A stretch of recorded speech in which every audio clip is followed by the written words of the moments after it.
స్థానిక సంస్థల ఉప ఎన్నిక అధికార కాంగ్రెస్కు కొత్త చిక్కులు తెచ్చిపెడుతుంది. గెలిచే అవకాశం లేకపోయినా ప్రలోభాలని నమ్ముకొని అభ్యర్థిని బరిలోకి దింపింది హస్తం పార్టీ.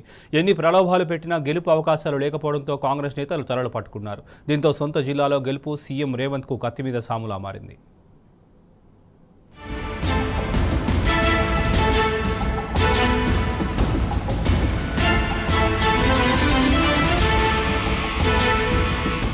ఉమ్మడి మహబూబ్ నగర్ లో స్థానిక సంస్థల ఎమ్మెల్సీ ఉప ఎన్నిక వేడి మొదలైంది.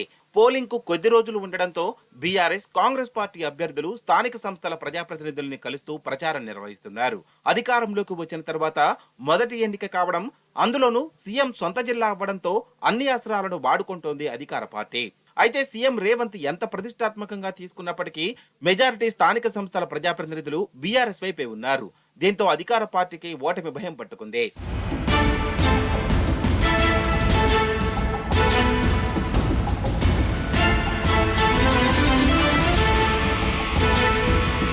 స్థానిక సంస్థల ఉప ఎన్నికల్లో బలం లేనప్పటికీ ప్రలోభాలనే నమ్ముకుని కాంగ్రెస్ అభ్యర్థిని బరిలో నింపింది. తమ అభ్యర్థిగా పారిశ్రామికవేత్త, పారాచూట్ నేత జీవన్ రెడ్డికి టికెట్ ఇచ్చారు. కానీ క్యాడర్, లీడర్లతో ఎలాంటి సంబంధం లేని వ్యక్తి కావడంతో ఆయన్ను గెలిపించుకోవడం సీఎం కు సవాలుగా మారింది. దీంతో సీఎం రేవంత్ డైరెక్షన్ లో ఫిరాయింపులు, ప్రలోభాలకు తెరలేపారు కాంగ్రెస్ ఎమ్మెల్యేలు.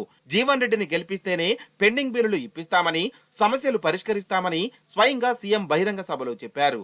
దీంతో కాంగ్రెస్ దిగజారుడు రాజకీయాలపై ప్రజలు చేదరించుకుంటున్నారు. స్థానిక సంస్థల్లో పనిచేసిన అనుభవం లేకపోవడం, ఒక్కసారి కూడా ప్రత్యక్ష ఎన్నికల్లో పోటీ చేయని వ్యక్తి కావడంతో సొంత పార్టీ నేతలే ఆయన అభ్యర్థిత్వంపై పెదవి వేరుస్తున్నారు.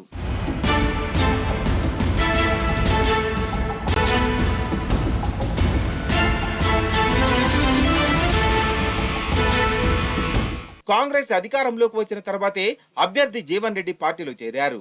అంతేకాదు ఆయన పారిశ్రామికవేత్త అవ్వడంతో జీవన్ రెడ్డిని గెలిపిస్తే తమకు అందుబాటులో ఉంటాడా అనే ప్రశ్న కూడా స్థానిక సంస్థల ఓటర్లను తొలుస్తోంది. ఇన్ని ప్రతికూల అంశాలు ఉన్న అభ్యర్థిని గెలిపించుకోవడం కోసం అధికార పార్టీ సర్వశక్తులు ఒడ్డుతోంది. అయితే ఇన్ని ప్రయత్నాలు చేసినా గెలుస్తామా లేదా అనే భయం రేవంత్ వర్గాన్ని కలవరపెడుతోంది. బలం లేనప్పటికీ అభ్యర్థిని బరిలోకి దింపి సీఎం తప్పు చేశారనే భావన కాంగ్రెస్ శ్రేణుల్లో కనిపిస్తోంది. ఇదిలా ఉంటే బీఆర్ఎస్ అభ్యర్థి ఎంపికలో వ్యూహాత్మకంగా వ్యవహరించింది. గతంలో జెడ్పీటీసీగా, జెడ్పీ వైస్ చైర్మన్ గా పనిచేసిన అనుభవం ఉన్న నవీన్ కుమార్ రెడ్డిని బరిలోకి దింపింది.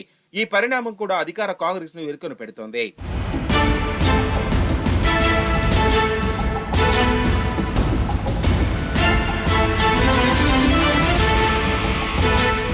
ఎమ్మెల్సీ ఎన్నికల్లో ఓటమి దాదాపు ఖాయమవ్వడంతో పరువు పోతుందనే భావనలో ఉన్నారు కాంగ్రెస్ నేతలు.